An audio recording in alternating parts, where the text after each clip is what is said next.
Hey guys, what is up? Mr. J313 here from Bro Gaming Official, and today we will be taking a look at my Salarian Architect build guide. So, real quick before we get into this, as I logged on today, I noticed that there was a new equipment.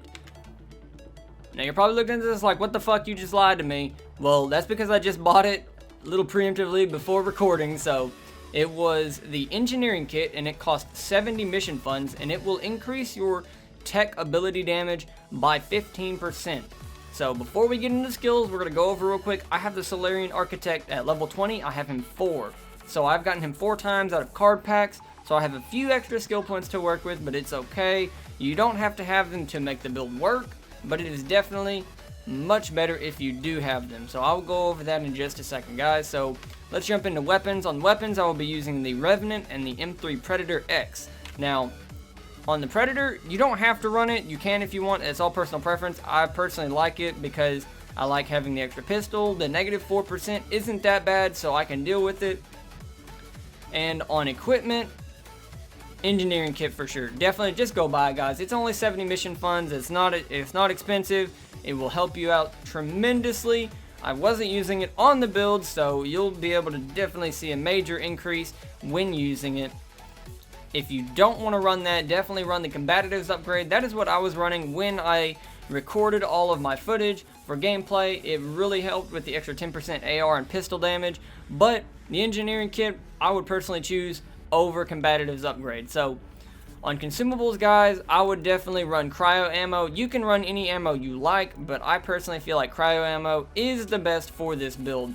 And on the second booster, if you're going to use one, shield mod, definitely the cyclonic mod, any one of them, just any extra shields you can get for this guy will definitely help because he is very squishy. So, skills. We're going to jump right into this. I will go over this later in gameplay about another way I tried to build him that I did not feel like was effective, so we will go over just what this build is real quick to keep this a little shorter than I had been recording it. I've had to record this a couple times now, guys, so let's get into it. Remnant VI, first 3, bottom, bottom, top. So on bottom, I feel like the recharge speed is better than the health regen and health regen delay because he only has 1,000 health, and you're like, wow, that's more than any of the players. But honestly, 3 sniper shots and he's done, and snipers always focus him. It seems like every time a sharpshooter is on the field, they're always gunning for him. So he typically dies pretty fast. So I feel like having the recharge speed to get him out more often is much more beneficial. Now on 5, you want the extra health just so he can take those extra shots. The extra damage won't stack up. It is not effective. He will not even do that much damage overall. If you have every single damage upgrade for him, as well as tech damage upgrades, he will only be doing a max of 150 damage per second, give or take a few points. He is not really much of a damage-focused ability. Now, I will go over that later in gameplay, what I think about building this character for Remnant VI damage. I will go over that in gameplay, guys. So, Detonating Missile, you need that for this build. Electric Beam is nice, but Detonating Missile, you need that for this build. Every 10 seconds, he will be launching a missile at whatever he is currently targeting. You cannot control when he will do it. Every 10 seconds, he will fire that missile at whatever he is targeting. So, anytime that missile hits anything that is primed, biotic, or tech, it will detonate. It does not do a lot of damage, but it is about the detonation that matters. So, on Barricade, you're going to max it out. First 3, top, top, bottom. So, on top, you want the duration. Having the 4th power cell is not... that doesn't matter, guys. You can run to ammo boxes or use your ammo packs. Having a 4th, that's just stupid. I'm sorry, it's stupid. On grenades, I could understand it, but on Barricade, that's stupid. You definitely want the duration over the extra power cell, simply because whenever you're locking down a position with this build, you need the extra duration to have that barricade lasting longer, because an enemy cannot shoot it and break it, so you need the extra duration for it to be effective. Now on 5, I went with weapon feedback for whenever I'm behind my barricade. I want the extra weapon damage. Power damage is nice, but I feel like the weapon damage and accuracy is more effective. Now on 6, you have to get electric defense. It's going to prime anything that is within, I'm pretty sure, is 2 meters of the barricade in a circular radius. They do not have to be in front of it. If they're behind it, beside it, if they're within 2 meters of it, I'm assuming it's 2 meters, 10 feet. I don't know. I don't fucking know. That'd actually be like 2 meters is 6 feet, but whatever. It's going to stun them, and it's going to do 110 damage per second while they are stunned. And if you detonate it, it's going to create a nice little electrical field around them, under them, that if an enemy steps in it, they're going to be getting damage too. So electric defense is a must-need for Barricade. And on Incinerate, you're going to go first 3, bottom, bottom, top. So on 4, I went with Burning for the extra damage and duration over time to burn armor targets, as well as pairing it with anti-armor. On armor targets, you're going to be doing double the damage to them. You will just run through armored targets, especially when you're fighting outlaws, because most of them are armored. You know, pariahs, agents, anarchists, berserkers. You'll just be able to melt them down with Incinerate, especially with Incinerate being a detonator. So anything primed, you can use it to detonate while it's still going to retain its damage over time. So having Incinerate as a detonator is a big plus for this build. So with this build, the Salarian Architect only having him 1 time, you will have to sacrifice your passives. But if you have the extra skill points, then I would definitely say support systems is what you need to spec into, just to make him a little more beefier, I guess you could say, because the extra health and shields are really necessary for him, especially if you want to make him a bouncer. You can't see my air quotes, but I'm making air quotes. The melee damage won't really be effective because on this build you won't really be meleeing anyone. I could see some nasty melee builds with this character because he has the Remnant Cryo Gauntlet. So anytime you hit something, it's going to freeze them if they are unarmored or unshielded. And it still does. It seems like it doesn't do a lot of damage right now because I don't have really any melee damage spec'd into him. But I could see a melee build coming out of him. I haven't done it yet, but I probably will because I could see it. Tech duration, definitely get that if you have the extra skill points. Tech construction, definitely I could see that being effective if you want to help your remnant stay in a little bit longer, plus extra health and shields for yourself. 6 on support systems, they're not really going to be much help on this build. I could see them maybe, but personally I would just spec into top 4 for support systems and then maybe go into offensive tech. Get it up to 4. If you have him at 10, you'll be able to get both of these at 4. And I think that would be really helpful, especially if you got combo detonation. Either one, power enhancement, that could be effective. So that is all I have to say about the skills, guys. And we're going to go ahead and jump into gameplay. And I'm going to talk about a few other ways I have tried to build him, or what I think could be effective, and really why I have named him the Bouncer. And you're still probably laughing, guys, but you're going to see why. Alright guys, so here we are with the gameplay, and now I'm going to tell you why I have decided to name this the Bouncer Build Guide. While he might not be a Krogan, he has all the abilities to make him a Bouncer. So, he may not be as intimidating as staring at a Krogan, but he can still deal just as much as a Krogan. So, while a Krogan might just headbutt you out of the way, the Salarian Architect is going to drop a shield, stun you, and then shoot you. So, pick your poison. You know, you can definitely run a Krogan and get the same effect if you'd like, but this is definitely, in my opinion, more fun and effective to do what his job is to do. So, what this character is all about through this build is setting up in an area and denying entry to all enemies. Now, a Bouncer, you know, he stands at a door, checks the list. If you're not on the list, you don't get through.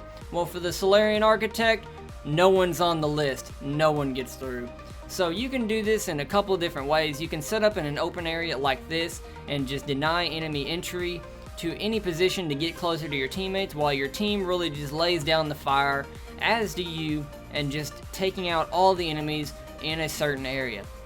So how I've built the Salarian Architect to play with his playstyle, well, with my playstyle and this build style, he's more of a crowd-controlled defensive character. You can also play him very offensively if you would like, if that is more your playstyle. Either one works, but you have to be careful being offensive with him because he's pretty squishy. He doesn't have a lot of health. And one big thing, berserkers, they're a big problem for him, simply because whenever they shoot at barricade, they can't destroy barricade, but their flak cannon will go over it and take you out of cover, stunning you, and just dealing damage. And over time, that's going to stack up. So when it comes to them, you're going to have to get behind a different piece of cover, or get on the offensive. Get up there, stun them, tech combo, and just wither them down with that Revenant. And if you play it right, then if your teammates are firing at them, or even if they're not, you can get away with killing a Berserker, although I don't really advise it because they're pretty dangerous to this guy, and they're pretty dangerous now as it is.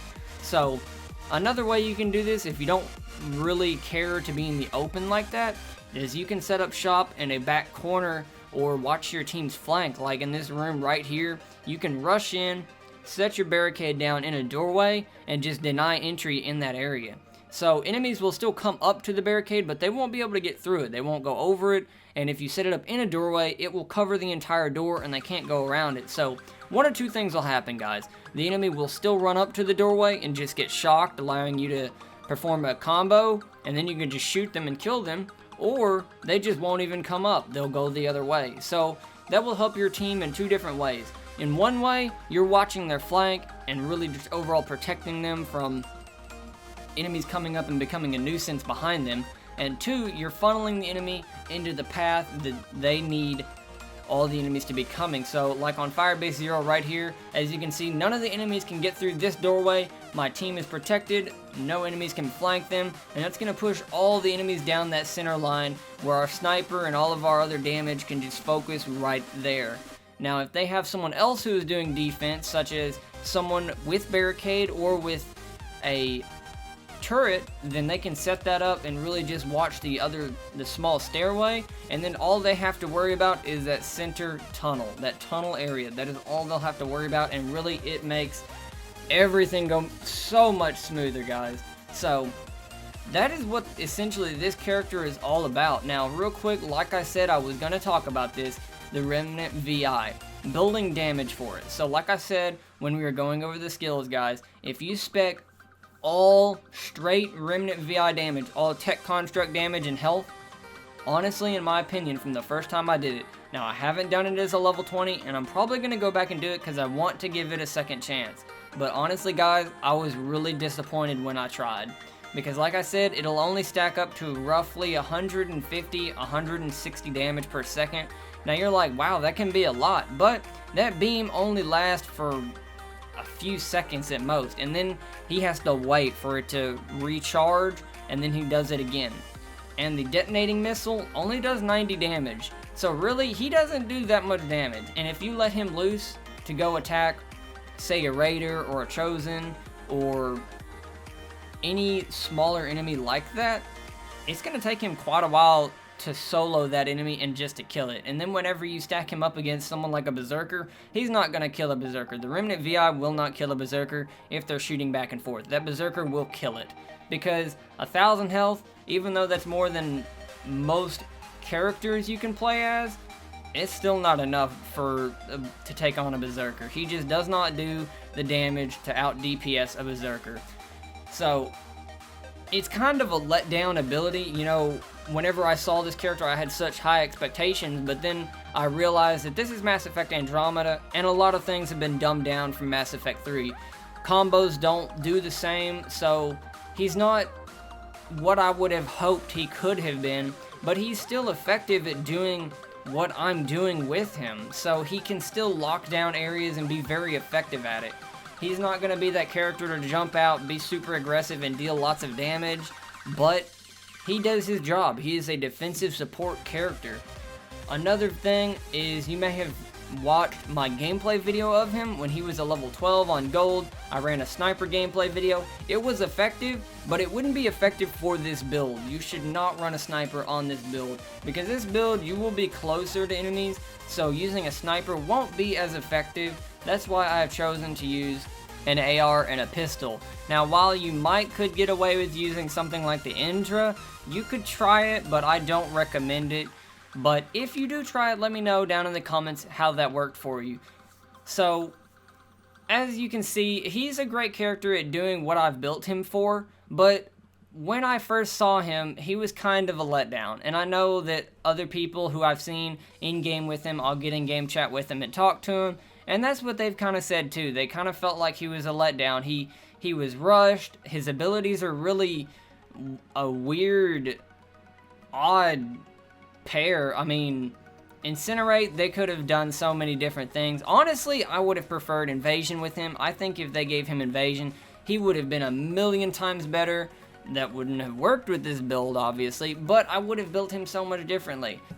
And personally, I just feel like whenever they put Incinerate with him, it was more of a filler than something that they really thought about, because his abilities are a really weird combo, and he's just not what I really hoped he would have been. I really hoped, you know, whenever they had the Remnant VI with him, a lot of people, especially me, thought that it would be like the Observer's Beam and just be crazy, but, you know, then he probably would have been a little overpowered, but they could have worked with it. They could have toned it down a little. You know, they've already kind of nerfed the Observer Beam towards us as players, so they could have made it work. So it's not what I hoped, but after playing with him a while and being confused as all hell, I figured out what worked best for my playstyle with him, and I felt like this is what worked best.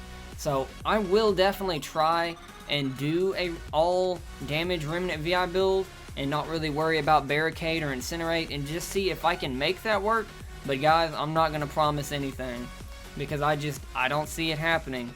But for the Bouncer build guide, he definitely works. It is a lot of fun. It's a great asset to your team, being able to stop enemies in their tracks and really cover their flank or whatever they need you to do. You know, just see what your team is doing, talk to them, see what they need, and work from there. So guys, that's really all I have for this build guide, and like I have said in a previous video, something I'm really interested in doing are team setup guides to better your entire squad, to complement each other and have good team synergy, to really be able to run gold more effectively than you already are. And I'm really interested in doing those kinds of videos next after a few more build guides, or if you're wanting those videos now, let me know down in the comments and I will get right on those. So let me know, guys, what you want to see more of, and I will get right on that. So that's all I have, guys. You know, if you're new around here, be sure to subscribe. We're pumping videos out every Monday and Friday, and occasionally a few videos here and there that might surprise you. So also smash that like button, it'll really help us out. Check out our social medias to stay up to date on all our content. Hit that notification bell to get updates every new video. And guys, as always, this has been Mr. J313, and I will catch you on the next one.